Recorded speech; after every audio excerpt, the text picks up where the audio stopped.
Assalamualaikum warahmatullahi wabarakatuh. Perkenalkan, nama saya Munawir, calon guru penggerak Angkatan 3 Kabupaten Majene. Hari ini saya akan melakukan demonstrasi kontekstual, yaitu dengan menerapkan inquiry apresiasi. Perubahan yang ingin saya lakukan yaitu bagaimana cara meningkatkan keberanian anak, yaitu percaya diri dalam mengungkapkan pendapat. Dalam tahapan ini ada 5 tahapan yang harus saya lalui, atau biasa disingkat dengan Bagja. Tahapan yang pertama yaitu membuat pertanyaan. Dalam tahap ini ada 2 pertanyaan yang bisa kita lakukan. Yang pertama adalah mengapa anak tidak berani dalam menyampaikan pendapat. Kemudian yang kedua adalah bagaimana solusi yang dapat saya lakukan untuk menumbuhkan sikap percaya diri. Nah, dalam pertanyaan ini ada daftar tindakan yang perlu kita lakukan untuk menjawab pertanyaan-pertanyaan yang telah disebutkan tadi. Yang pertama yaitu memberikan anak motivasi tentang manfaat dan berani berpendapat. Yang kedua adalah berdiskusi dengan rekan guru sejawat. Yang ketiga mencari informasi melalui media sosial. Yang keempat mencoba dengan metode yang sudah diketahui. Yang kelima adalah membiasakan semua anak mempunyai kesempatan untuk berpendapat. Yang langkah selanjutnya atau langkah kedua adalah ambil pelajaran. Dalam tahapan ini ada 5 pertanyaan yang bisa kita lakukan. Yang pertama yaitu mencari tahu siapakah orang yang sudah berhasil menumbuhkan sikap berani atau percaya diri anak dalam mengungkapkan pendapat. Yang kedua, bagaimana cara dia menumbuhkan rasa percaya diri itu dalam berpendapat. Yang ketiga adalah dalam bentuk kegiatan seperti apa yang dilakukan dalam menumbuhkan sikap berani atau percaya diri. Yang keempat adalah situasi yang seperti apakah yang dapat mendukung tumbuhnya sikap percaya diri ini dalam suatu kegiatan. Yang terakhir adalah keterampilan-keterampilan apa saja yang harus dikuasai dalam mendukung sikap percaya diri pada anak. Nah, dari sekian 5 pertanyaan yang disebutkan tadi, ada beberapa daftar tindakan yang perlu dilakukan untuk menjawab pertanyaan. Yang pertama adalah berkonsultasi dengan kepala sekolah dan guru yang pernah berhasil menerapkan suatu metode dalam menumbuhkan sikap berani ataupun percaya diri pada anak. Yang kedua, mencari tahu dan mencatat bagaimana dia mengelola kelas dalam suatu kegiatan untuk menumbuhkan sikap berani anak. Yang ketiga, mengidentifikasi keterampilan-keterampilan yang dibutuhkan seorang guru dalam menumbuhkan sikap berani anak. Yang keempat, mengumpulkan fakta dari beberapa orang yang berhasil menumbuhkan keberanian dalam berpendapat. Yang kelima, menggali pengalaman keberhasilan dari anak-anak yang berani berpendapat. Dan yang terakhir adalah menceritakan kepada anak-anak perubahan yang baik yang terjadi pada anak-anak yang sudah berani dalam berpendapat. Langkah yang ketiga adalah gali mimpi. Adapun langkah-langkah dalam membuat pertanyaan dalam gali mimpi ini, yang pertama adalah mampukah semua anak percaya diri dalam berpendapat pada situasi apapun. Yang kedua adalah apa yang saya rasakan ketika melihat sikap berani atau sikap percaya diri yang sudah tumbuh pada anak didik saya. Yang ketiga adalah apa saja hal-hal baru yang bisa saya lakukan setelah sikap berani atau percaya diri ini tumbuh. Yang keempat adalah apa hal-hal yang dapat mendukung agar berani atau percaya diri terus tumbuh dan menjadi karakter peserta didik. Nah, dalam daftar tindakan yang perlu dilakukan untuk menjawab hal-hal tersebut, yang pertama adalah membuat skema atau model belajar yang mampu menumbuhkan kemampuan berpendapat. Yang kedua, menjadikan kelas adalah milik bersama, bukan milik guru atau beberapa anak. Yang ketiga adalah meyakinkan kepada anak bahwa berani dan percaya diri itu sangatlah seru.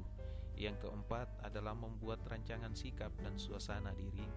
Yang kelima adalah mencoba mengatur dan mengkondisikan lingkungan kelas.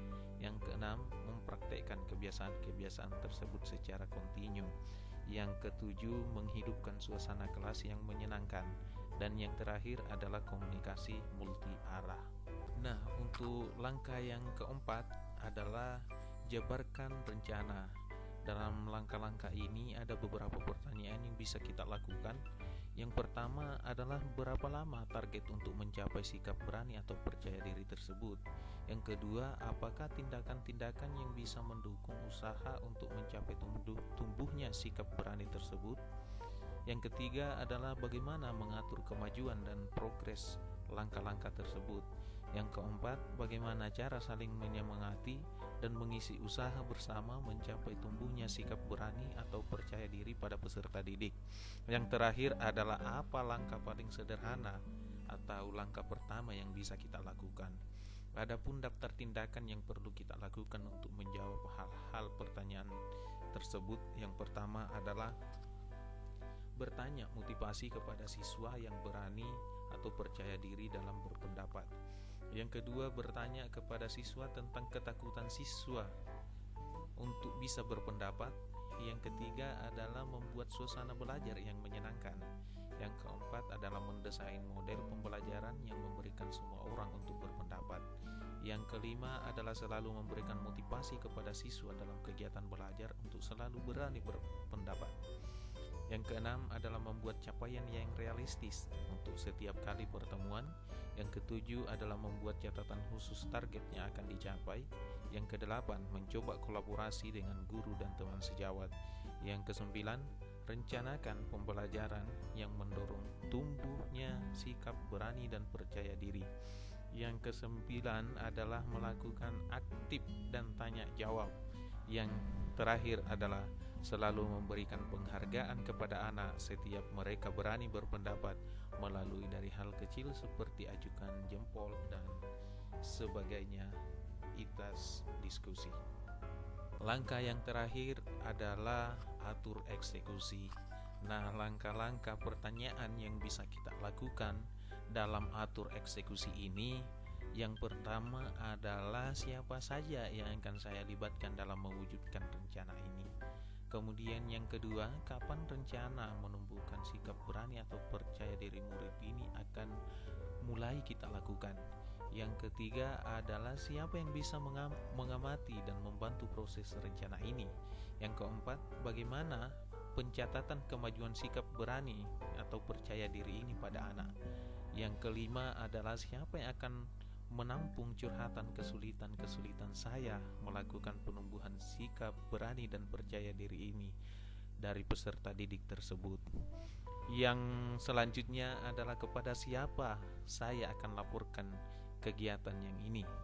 Kemudian selanjutnya, bagaimana tindakan lanjutan untuk semakin menumbuhkan sikap berani dan percaya diri ini dalam berpendapat agar menjadi suatu kebiasaan.